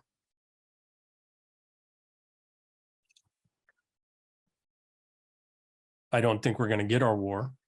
The Chinese and the Russians don't want one. 80% of the world's populations don't want one. China and Russia are way more capable and way more developed than we think they are. Neither one of them, by the way, are expeditionary powers and never have been in their entire history. Neither one. The Russian civilization, the Chinese civilizations have never been, with some minor exceptions, invasionary forces of other countries. Now they have, in terms of wars that they have conducted to establish borders that they could secure, which is also what's happening in Ukraine. That's the whole counter NATO thing. And the reason is Russia is the most invaded nation in the entire world. They have been invaded more than any other nation and people on the planet. So when you start putting nuclear weapons that can reach Moscow within minutes in Poland, Romania, and elsewhere. And now you're talking about putting them in Ukraine so that they could never counter the weapons. You're going to get a response, and you get the response you wanted, which is war. We overestimated our sanctions capabilities. Our technocrats, this gets back to the technocrat gatekeeper conversation and the intel conversation I was having, way underestimated Russia's capacity because they're not a debt-based system. And we way underestimated Russians' loyalty to being Russian. We don't understand that they went through the Soviet period and they paid a price for it unlike anything anybody else in the world could even imagine. I mean, Solzhenitsyn and others told us we couldn't imagine it because we haven't lived it. Their loyalty to the Russian civilization and people and being Russian again, not Soviet, is immense. We'll never, there are no rifts in those people that we can actually play on like we've done with lesser civilizations and peoples all over the world.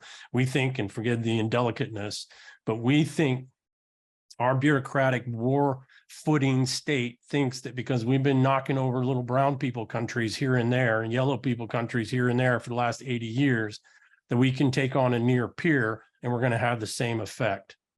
We shouldn't have gone into those other countries and murdered all those freaking people for decades. That's a horrible stain on us that we as a people are going to have to carry. And we need to come to grips with that, says a war fighter. But it's nothing like taking on the Russians. Nothing.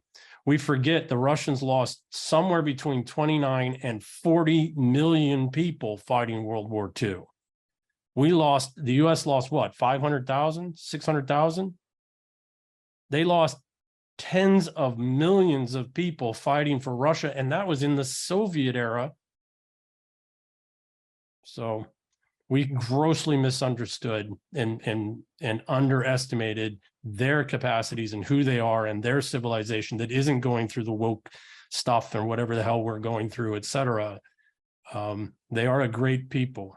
Some of my favorite authors and writers and thinkers in history were Tolstoy and Dostoevsky, and, and the same thing with China. China, except for a few instances, China's also been invaded, and numerous dynasties, Chinese dynasties that were truly Chinese dynasties, were Mongols and Manchurians and others that invaded China. China has such a large population. When you have 1.3+ billion people in a confined space, how much complexity is that? How much internal struggles and strife we can barely handle 300 million people, 360 or whatever we're at here in the US. We can barely handle those dynamics. They've got 4 times that, 5 times that amount of people. So China has no interest to fight the rest of the world. They're trying to stay together themselves, and they've got structural issues. Now they've been dealing with them, right? As well, there's another piece that we fundamentally misunderstand, particularly in the United States. Both the Russian and the Chinese are imperial people. They are imperial people. They think as imperial people, even having come in through their communist painful periods. They are an imperial people. Their loyalty is to the crown. Their loyalty is to their nobility. They think and understand and breathe things that way, very, very differently than we do. Taking a little bit from CIA operations or undercover, does everyone have 3 lives: public, private, and secret? Yeah, so this is a philosophical question, I think, although functionally, most of the old philosophers and most of the belief systems that I've looked at do think there's 3 of us. There's the core private us in the center, and there's only few people that ever interact with that. There's the career or the thing we're trying to accomplish person on the outside of that, and there's more people that interact with that, but really only the ones that are some form or fashion impactful on the thing, the cause, the purpose, the career we're trying to accomplish. On the outside is the social career, job, work person that interacts with all kinds of people all the time, depending on the environment we're in and what we're doing. Neurologically, that does seem to play out right in the identity stack. For the work I do in traumatic brain injuries and having come through my own, it does seem to be that there's kind of 3 core identities, like Mashroka dolls. I think that's how it's called. Those nested Russian dolls. Now, with respect to the government and a lot of people in private sector who secretly work for the government or who have had their careers in academia or industry or finance supported by the government, shall we say, their job and career self might have 3 or 4 layers of dolls in it. Who knows? Going back a little bit to some of the controversial stuff we spoke about between some of the dynamics of men and women, I think we've spoken about this, and you look at the cultural lineage, the bloodline. Effectively, more women have kids than men have kids. Therefore, and you look at the history of royalty in Europe and the bloodlines that have passed, I guess the question is, there's a perception that, don't take this the wrong way, audience, that, oh, this is a patriarchy world, that men run things, they're the face of the franchise, and that has changed. But I'm going to take a different perspective. It might even be a misdirect. I can make a strong argument the most powerful people in the world are moving in silence, and for the most part, they're probably women. Yes, there is no patriarchy. There is only matriarchy that has a shield that is called a patriarchy. If you look at male patrilineal lineage, generally patrilineal dynasties die out in their 3rd to 5th generations. Exactly. Some of them make it 7 to 9. That's for several reasons. Men die younger. Men do things that get them killed. They're also 48 to 49, depending on the community of the births. So they're already a little bit less. Men live, the shorter life, et cetera. But male dynasties tend to die out 3rd to 5 generations. Matrilineal dynasties, so that's a couple hundred years. Matrilineal dynasties can go for 1,000 years or plus. And the House of Garsenda in Europe is the oldest that we know of, and it's 1,300 years old. The House of Eleanor is a little over 900 years. These are unbroken. These women are secretly on, His Majesty, the King of England, is the descendant of 3 of these great houses, as was his mother, right? So matrilineal dynasties, as well, just the way trust structures work, the way, again, males die off in the family, women continue. Roughly 20% of all men that have lived have had children. Over 80% of all women have had children. So there's just a total imbalance. So there is only the matriarchy. This is actually a novel series I'm writing right now, is actually around this. Azarone Burns is the first one in it, but there is only the matriarchy. And then there is the men that secure and protect that matriarchy. And one of the surest ways to ensure that you protect the matriarchy is you hide it. That would be a way to do it. Perhaps directly, indirectly related. And let's do it without mentioning some of the figurehead names that are out there. And this is going to relate to your experiences in effectively the US government or military. And that goes back to the verbiage I used a little while ago, psyops. There are some people in today's world of social media that have risen out of nowhere and boom, they're instant influencers and stars. It does make you wonder, is this a psyops for the US government? Is it too coincidental that you kind of go from 0 to 5 million and 4 to 5 people in the world know who you are and you kind of came out of nowhere? I would ask, so before I answer that, I would say that there's another question. It's that who was the single most influential investment firm in Silicon Valley that made sure that these companies that these people now are either the heads of or are benefiting from as the influencers? What was that investment firm and who backed it? Public information, by the way, In-Q-Tel and the CIA. I know this sound a little conspiratorial, but guess what? I was trained by the US government to do unconventional warfare, which is conspiracies around the world to overthrow governments in very sophisticated, complex ways. So I'm terribly sorry, but the US government has schools specifically for us to do conspiracies. The hard turn to chaos and strife here in the US really happened around 2012, around 2011, 2012, during the Occupy Wall Street, et cetera, timeframe. And there was a movie, a Jason Bourne movie, the last one with, what's that guy's name? Matt Damon. Sure. It was the last one with him. And what was the plot? The CIA, there was a social media company CEO who had taken money and technology from the CIA early on and become a multi-billionaire, very famous, very successful, who was going to tell the world, excuse me, that the CIA was in control of his company and social media, because that's what the company was.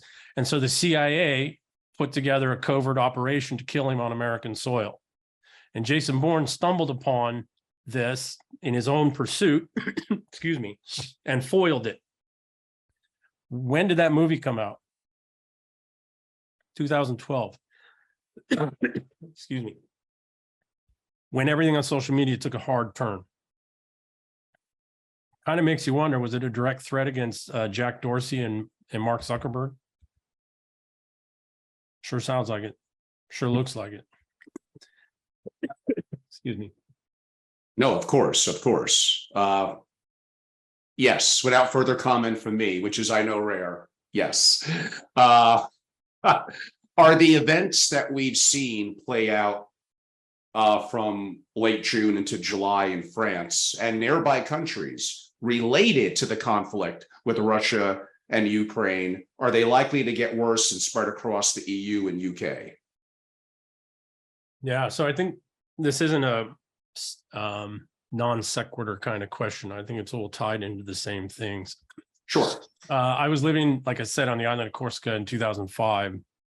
The last time there were major riots in France, and there was gun battles with the gendarmes. The rebels, etc. I mean, they weren't quite rebels in the classical sense, but the ones that were unhappy and rioting in the streets, the rioters, had taken over all the airports, the train stations, the ports, everything. I mean, they locked down the ability to travel across southern France and the islands. Well, you can see it. I mean, you can drive into Bastia and you'd see them having a fight and, et cetera, with the gendarmes. None of that, very little that was even on French news, and none of it was on US news, et cetera. Maybe a little thing about, whatever. So I was there last time this problem and struggle was there. The French, remembering their bloody revolutions and the slaughter that ensued, are when it comes to civil unrest, the French are a very understanding and forgiving people. Very, maybe too much so in the modern era. And the reason is they don't want to revisit the guillotines. That being said, there are towns and communities in France that are no longer French, that have so many Muslim immigrants in them that they're not French anymore. And they have a huge criminal problem that they've had for quite some time. There's a whole lot of structural problems and issues in France. You cannot, as a foreigner, acculturate in Europe unless you're of European descent or above a certain social class, because Europe isn't about ethnic acculturation, it's about class acculturation. And so France all of these countries that have taken in, and forgive the term, but it's the case, have taken in large numbers of the lowest classes, most of them military age males, have a serious problem ahead of them as this debt-based euro dollar system right prices and resets itself all of the funds and capital that was going into the UN, the World Bank, all of the excess funds that we had available to take care of best we could, not very well, but the welfare state that we were able to prop up for all of these immigrants is going away because we can't fund it anymore. And they're not the only ones. I mean, it's more obvious there. It's been going on there more directly for quite some time. There is also, the French never stopped their colonies. I mean, they're still all over France. So there's other bad blood there as well. They're not as bad as the Belgians. Oh my God, that was horrible. I mean, that's one of the greatest stains in European history, was what the Belgians did in the Congo, et cetera. But the point of the matter is that there are serious problems in Europe that are only getting started as the euro dollar system unravels. We don't have the funds to support the welfare state anymore, and there will be massive unrest. And it's already spread to 3 or 4 other countries. Now, of course, there are people, I don't know, this is a natural kind of problem, but we did start the wars in those countries that drove those people to our countries. And you have to ask yourself why. And I don't know, could just be happenstance, but maybe not. And we're about to do, and by the way, this is going to happen here in the United States. We're already seeing it with the breakdown of the rule of law. We're seeing the cartels and how free the cartels operate here, et cetera, especially in California, et cetera. So this problem, when the Eurodollar system unravels, and this is something family offices really need to think about, because they're putting all this money into these foundations and nonprofits to do all this great work, maybe not looking at the right problem or problems. They're not. And in our part two, we shall shine some light more on that. I don't know if I'd quite go into solutions, because it is complex and very individual, and that's work that you and I and others do on a more private consultative basis, but we're shedding a light on it, that's for sure. And again, as I've said before, this is a different big picture, macro discussion, a little philosophy. And again, I think it's important for everyone in the community to listen to varying points of views, even if you disagree with EM, even if you disagree with a couple of points that I made, that's fine. We all have something to learn and share. Let's not fall into that groupthink that we described earlier. Is there going to be a World War III? And if yes, will the war be cyber, perhaps threatening infrastructure and grid? Is decentralization of infrastructure and the grid a solution, but can it be done easily because we're so heavily centralized and bureaucratic in the EU, the UK, and the US? Yeah, so that's a broad question. Very. But a good question. We are already in World War III in the cyber and financial. So in warfare, there's the DMEFL, the 7 elements of national power: diplomacy, information, military, economics, finance, intelligence, and law enforcement. We are at war in every one of those, in different places, in different domains, all the time. The cyber stuff falls under the information side of things, and it directly impacts the finance and economic side of things.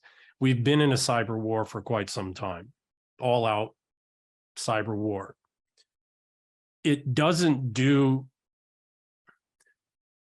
the rest of the world does not want to destroy the United States, because that would destroy the rest of the world. So it's not their intention to destroy the United States or damage the United States. It is their intention to wall us off so that we can deal with our own problems and not visit our problems on them anymore, as we've been doing increasingly since the 1990s. So it's not necessarily, even though a cyber war is going on, it doesn't necessarily mean that they're going to go after our infrastructure, et cetera, because it's not in their geopolitical interest to do so. Now, there might be domestic forces that want a civil war, and we're already in a civil war informationally. We're in several layers of that DMFL. We're already in a civil war. We're going to get to that. We're in a cold civil war. So if there are attacks on infrastructure, by far, unless we do something really stupid overseas, and I wouldn't put it past the people in power now, the bureaucratic state that wants to stay in power, I don't think we're going to get the hot war, World War III that we're pushing for. And the reason is that Russian and Chinese intelligence are really good. Ours, not so much, not anymore. It was 20 years ago, maybe 30 years ago. It's not been so much anymore. But Russian intelligence and Chinese intelligence and Pakistani intelligence are very good. And so there have already been incidences where very horrible false flags were being set up, and the Russians tracked it, monitored all of it, took it to the UN, took it to the Security Council, et cetera, and say, no, you're not going to do this. So I don't think we're going to get that war. As the BRICS system stands up its alternative transactional and valuation system, because that's really what the banking financial system is, as they get that stood up, they will decouple from other aspects of the cyber warfare, the financial warfare, et cetera, because they won't have to, and this is what the Russian sanctions accelerated. If we do Chinese sanctions, it's going to accelerate that too. What's happening is they are putting alternative systems in place so that we can't wage anything against them but a hot war. Interesting. And we can't do that. We can't field a single healthy combat division today. Well, and it would take 5 years to be able to do it. And we'll need more ammunition, apparently. Yeah. We're gonna get to some of that. We're probably on the home stretch, everyone, probably about 20 more minutes. Actually, I guess it does segue pretty well. You hinted at some answers to this earlier.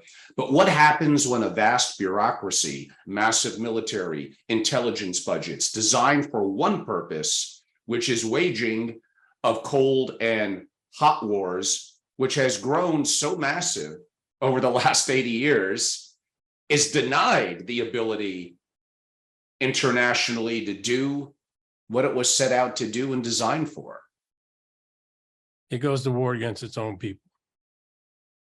And that is the answer I would expect. Straight up. I mean, and you're already seeing it. That's lawfare. I mean, it's many different things. But right now, in the unconventional warfare, irregular warfare doctrinal pantheon, we are in lawfare, which is when lawfare is always waged against dissident people, voices, petty grievances, et cetera. I mean, it's always there. But when it turns against top oligarchs, now you're half a step from a hot war. And depending on how that lawfare goes, if the oligarchs that are under legal attack continue to like gain popularity, et cetera, in the public's eye, so that all the reputation and information warfare waged against them is failing, and they have good legal work, good lawyers, good legal work. They're funding other people's legal work because there's never a single fight, et cetera. So you can, the way you do lawfare is you go find a weak link, you get them scared, then they give up secrets or just straight up lie. And that's how you bring down the bigger player. Excuse me. Depending on how, I'm sorry? Define lawfare. Lawfare is where you use where you use the courts and enforcement to go after your competitors and enemies. I don't know if I necessarily want to name names, but that sounds like it might be happening here in the US. Oh, yeah. And the Mr. T guy ain't the only one. It's happening against a whole lot of people at a whole lot of different levels. But he's the big popular, most well-known one. But it's not just happening to him. It's happening to other billionaires. It's happening to centimillionaires. It's happening to people with not much money at all, but they've got influence and they've got relationship. It's happening at every level, everywhere. And so depending on how that goes, right? Does the bureaucratic state feel that it's going to be able to maintain its control and power over the oligarchs? Because don't think it doesn't have it. If it thinks it can sustain its power, it won't put its jackboots in the street to take us to a hot civil war. If the oligarchs, however, feel that the state, the bureaucratic feudalist state and the factions, the other two factions, are going to gain too much power through lawfare, they will by necessity kick off a hot war. Well, you beat me to my next question. Okay, let's kind of dive into it. My question was, are we in a civil war? Not hot yet, but are we in a civil war here in this country already? Yes, and I would further qualify that we're in a religious civil war. We're more in a religious war masquerading as a civil war. This is a war of competing ideologies that no longer can occupy the same space. Give more context, explain. Like in the book, The Eternal War, I mean, these are the topics, concepts I talk about in The Eternal War. And it's a primer, it's not intended to be exhaustive, but bureaucracy was established thousands of years ago by formal religions. Bureaucracy itself, by its nature, is a religion. This is what Marx understood so well. It's what Gödel's understood so well. It's what Mussolini understood to get, Mao, they understood that bureaucratic states, bureaucracies, this is what the Catholics understood so well. This is what Constantine understood so well. That's why he adopted Christianity and had the Council of Nicaea in 324 or whatever, right? Is they understood that bureaucracy, powerful bureaucracies, are a religion. In the West, the thing that made us so successful, that allowed most of these oligarchic families, your clients and partners, et cetera, to become successful, is not the state. In fact, they've been up against the state. Now, there might be some monopoly benefits and successes, et cetera, but it's been the competing, loosely, religion to the bureaucratic feudalist religion of the state. And that is classical liberalism, as best articulated by the Scottish Enlightenment in the 1800s. Yes. Right? So those two religions, classical liberalism and statism, cannot occupy the same space anymore. And if you want an exact, direct analog, almost perfect analog, it's the English Civil War of 1642 to 1652. However, you have to go back to the 1620s where that really started. So then I guess the part two of, are we in a civil war here in the US? What forces are at play, which you described, and who is winning? The last one, I don't know. I don't think nobody's winning now. Let's be clear about that. It is unknown, because the oligarchs are now starting, the ones that weren't actively engaged in the war are now realizing they have to participate in the war. They have to come together. Like watching the UFC fight last Saturday, it was really fascinating to see who was at that fight with Dana White, Donald Trump, Mel Gibson, right? There was a number of people there that I have never seen together before. So the factions are aligning, coming together, and the responsibles faction is only loosely a faction anyways.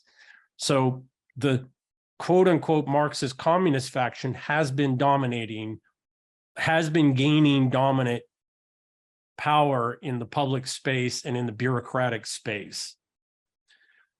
The fascist folks, the descendants of Operation Paperclip, and when I say fascist Nazis, I don't mean that as hyperbole. I mean, they're literally the sons and daughters and grandchildren of Nazis. And they're all throughout Western Europe's bureaucratic state and the US. And there's a great book called Operation Paperclip. There's a second one, Surprise, Kill, Vanish. They're a pair. It's a great book. Yeah. Two great books. She's a I'm familiar. wonderful journalist, right? I can't remember her name right now. So the Nazis and the communists, the Marxist communists, the communists have been gaining ground, were the dominant faction for some time. They moved to go too far. They moved against the oligarchs. They moved against their other factions, etc. The Nazis have responded. This is what my big concern is right now, because this is what happened in Weimar Germany. Is some of the oligarchs and the communists, or the fascist, what would become the Nazis, supported the communists in Germany to go too far in order that the people would say, we want order. We want law and order.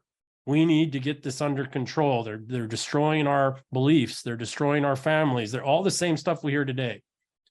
And all of it was fostered intentionally to bring in the National Socialists to do their evil shit, which was basically steal trillions of dollars of liquidity to refinance their bankrupt system through the murder of millions and millions and millions of people, and then the theft of Europe. Much like we have problems with, bureaucratic, our debt problem. The other faction, the responsibles, loosely responsibles faction, is still only really coming together. They're now realizing that this war between the communists and the Nazis in the bureaucratic system, that's in the government at every level, also in academia, and all these bureaucratic systems, corporations, financial institutions, any of these bureaucratic systems, those factions are there, and they've been fighting. They've been there for 80 years, 70 years. The responsible factions coming together right now. When it comes down to it, like I put in the Eternal War, if the responsibles faction comes together soon enough and can put aside their own conflicts and their own differences and really come together, the responsibles faction is way better at waging all full spectrum warfare, hot and cold. So we don't know who's going to be in, we don't know who's going to win. We don't know. We just don't know. We know who the combatants are. We may not know exactly which persons, because that hasn't quite shaken out yet. Some of them are known because they openly fund, you look at their Form 990s for their various foundations and see where their money's going, right? Is the U.S. military too woke to win wars? Yes, but it's not as simple as just that. Yes, like it just came out with General Milley yesterday that they're not going to use merit-based promotions anymore. Are you fucking kidding me? This is war. This isn't some social experiment. I wrote a paper under a pseudonym as if I was the General Flavius, the commander of the 11th Legion, the Legions Claudius that was stood up by Caesar Augustus, by Julius Caesar, about social experiments that they were doing in the Roman army back in those times. Similar shit that's going on here, and how it just decimated the Roman armies. And where his legions, he just took, well, this didn't exactly happen, but anyways, point is, two things are going on. Incompetence at every level in the bureaucratic system, because we've been hiring for diversity over merit for a generation and a half. But the second thing is that all of your really capable people, after 20 plus years of nonstop war around the world, that is special operations warfare primarily, has either killed or broken most of the people that would have been good leaders, or completely disgusted them once, like General Smedley Butler did back in the 1920s, when you realize you're not actually the good guy. You're just a sanctioned murderer. Well, to take it to the home stretch, and again, leave something for our part two. We had an over 2-hour discussion, and even then, I'm looking at my notes, probably touched about 40-50% of it. What does this all mean for the super rich, family offices, centimillionaires, billionaires? How must they conduct themselves in a time of cold and hot, if I don't use the word war, conflict? Oof. Back to the gatekeeper issue. You need to have some people around you that are not paid opposition. You need some people around you who come from very different social class, very different career path, but have hands-on experience in certain parts of the world. Primarily members of the special operations community, but limited, not the gun shooters and all that other stuff, right? The direct action people. They might be good in a gunfight. They're not going to help you in preserving yourself and your assets in elevated, escalated, or extreme conditions, right? So that's one. The other thing you have to do is you need to be truly self-sufficient, and that's not prepping. Because guess what happens when there's an actual breakdown or conflict or sectarian warfare? You got supplies stored up. I'm going to go make a supply run by cracking your bunker or your compound or whatever and taking the supplies. Another part is, well, how the hell are you going to get there anyways if things go bad? Not even a government gone bad, but there's lawlessness, et cetera. How the hell are you going to get out of town? How are you going to get there if your plane isn't working? So there's all these types of self-sufficiency, logistics, movement, freedom of movement, self-sufficiency, continuity of operations, in order to sustain. The other thing is, okay, what kind of assets do you have to actually have to be self-sufficient if your assets are seized, frozen, seized, invalidated, right? And then how are you actually, well, heaven forbid, you can't afford, maybe you need a security detachment, but you can't afford it anymore because the market's pricing out, because there's only a limited number of guys, mostly men, and some few women. There's some badass women out there, and don't get me wrong about that, right? There's some women that work with Delta Force and SEAL Team 6, et cetera, and pretty badass. Can't stack up against an equally trained man, et cetera. But they're a limited supply, and shit goes bad, you're probably not going to be able to afford them, unless, going back to what you articulated, Angelo, that there's multi-generational relationships between those families. And then, quite frank, to put it in the simplest terms, you have to go back to the old aristocracy, nobility, knighthood kind of model. You need to be able to provide your own reputation warfare, your own counter warfare, your own information counter warfare, your own intelligence. And that doesn't mean, hey, call your buddy who's at the FBI or the CIA or whatever, because most of them have no damn idea what they're talking about anymore. And you never know if they're your friend anyways, because their loyalty is to their pensions and to their power network. 100%. Right. Sure. So there's a whole number of things that you have to think about. You have to have the knowledge and experience, et cetera. And then, very much again, in support of something you said, you need, as the final decision maker in your family office, you need to be broadly knowledgeable and understanding of a lot more things than you used to before, because one, you may or may not be able to rely upon your trusted management and advisors, because either they don't know what the hell's going on in the time of conflict, or they might have been turned against you completely against their own will often, or because they got a grudge, etc. And there was another reason there, etc. But you're going to have to be the final decision maker again, and that requires a broad spectrum knowledge that's outside of what our normal steady state business. Most of the family office people I met, and very wealthy people I've met, royalty, et cetera, very smart people, very dedicated.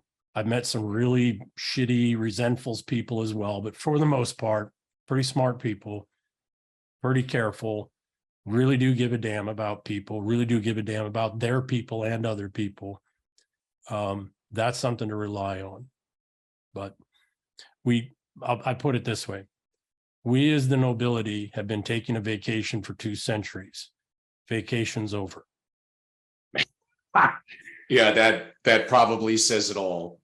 In kind of concluding, it's not often, if ever, because I don't really like to talk as much about my businesses. You'll know who I am, look it up and find out. But this is an example where it is complex. There's not any one person, I don't care how many billions you have, that you truly have the global network and relationships that you need. Well, rule of law and the contract, like EM said, that could change. And I'm simplifying it a little bit with the stroke of a pen. The opportunity to be somewhat of a global citizen. It's more than just passports. It's more than just resources out of the country and various complexity of trust and how they intertwined with corporations. It's more than just foundations, although that actually is one of the secret sauces we'll talk a little bit more about in the part 2. It's more than just owning gold and diamonds and more digitally centric resources. And no, just having real estate could be taken from you. Titles could be changed. You need to have verification and proof relative of ownership. If something is pulled from you, taken from you, maybe a generation or two down the road, sometimes you have to be patient. You might be able to, quote unquote, get it back. And I, in 1 minute, covered about 0.5% of it. It's complex. I live and breathe it. And I don't have the full picture because I know great people like EM and 15 or 20 others is kind of a dream team over the years globally that I assembled. So if it is something that some of you that are more on the family office level would like to reach out and learn more, I'd like to say you kind of know how to reach me. But on that note, and again, I will also, before I turn it over to EM to share more about how people can learn more about his book and engage, this is recorded on like July 12th or 13th, something like that.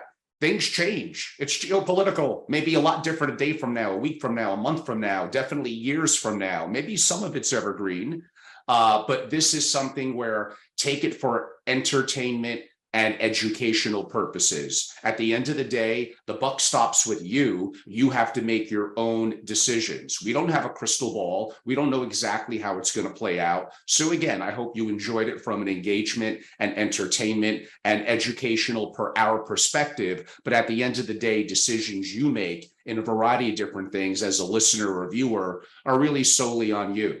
But hopefully you're identifying blind spots, putting ego aside, and opening up to ideas and things that you may not have thought of. And there are people that could help you in terms of think things through. On that note, EM, how could people learn more about your book? Is it available on Amazon? And I don't know if you would prefer to give a way to connect or keep that a little bit more low key. I'll leave that up to you. Yeah, so way to connect probably best is on Twitter, EM Burlingame. It's just my name, at my name on Twitter. I'm also on LinkedIn, same thing. I don't use LinkedIn very much, so forgive me if it's a couple of days till I get to you. You can get my email from Angelo if you want to talk that way, but Twitter's probably the best way. The book, The Eternal War, is on, I don't know if the camera will pick this up here since I got, anyway. A little bit. The Eternal War. Yeah, but it is on Amazon. War. It's got a guy standing with armor and fire in front of him. So if you see that, you'll know what it is. But that's up there too. And then I've got a novel that I'm trying to put all this into context of, okay, well, yeah, so we know all these things and we understand all these things, but what's the so what for high net worth families? And what's the so what for, in my case, that, what I'm very focused on is the knighthood and how do we protect the matrilineal lines? I mean, because your family office is great, but the honest truth of the matter is it's your genetic offspring that really matters. People still matter. Humans are the thing that matter. The knowledge and information that's coded in our genes is historical knowledge. That belongs to humanity, not just to us. And it does matter. And it does tend to pass down female lines unbroken for long periods of time. It's like, okay, well, how do we secure you and your female line for several generations? At least that's more what my focus is on. And again, everyone, that's EM as in Mary, Burlingame, BURLINGAME. Certainly a big fan. I consider him a tremendous resource, very fortunate to know him and to have learned so much and have back and forth dialogues. And I hope you all enjoyed it.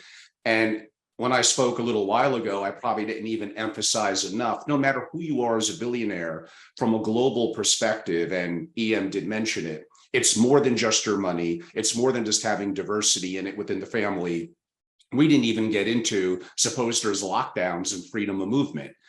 We didn't even get into the real value, although EM hinted at it more than I did. The real value is going to be a level of connectivity that you have around the world with like-minded critical thinkers, influencers, very wealthy families, and people in, for lack of a better word, a position of power. And those are things that I've built over decades. And again, I'm not the only one. And people within my network and my community could help accelerate those opportunities for you. You might be able to do it a generation or two in, or and maybe something that could be accelerated. I don't know. I think I know which option I would take. So many of you know how to reach me. To complicate matters, I now have 2 platforms on YouTube, my original traditional @Family Office and my new Family Office TV. So please go and subscribe to both. You all know how to reach me. I'm not as active on Twitter, but I happen to be also @Family Office on there. I'm much more active on LinkedIn. And many of you also know how to reach me through my personal website, which is going through a rebrand. So it'll be much, much better by the end of the summer, but it simply is my name, AngeloRobles.com. Couldn't get any easier. Well, this has been great. I really, really enjoyed it. Look forward to my, let's call it a part 2 with EM in about 4 to 6 weeks out. EM, thank you so much for being a great guest today. Cheers. Take care. My everyone. pleasure. Thank you.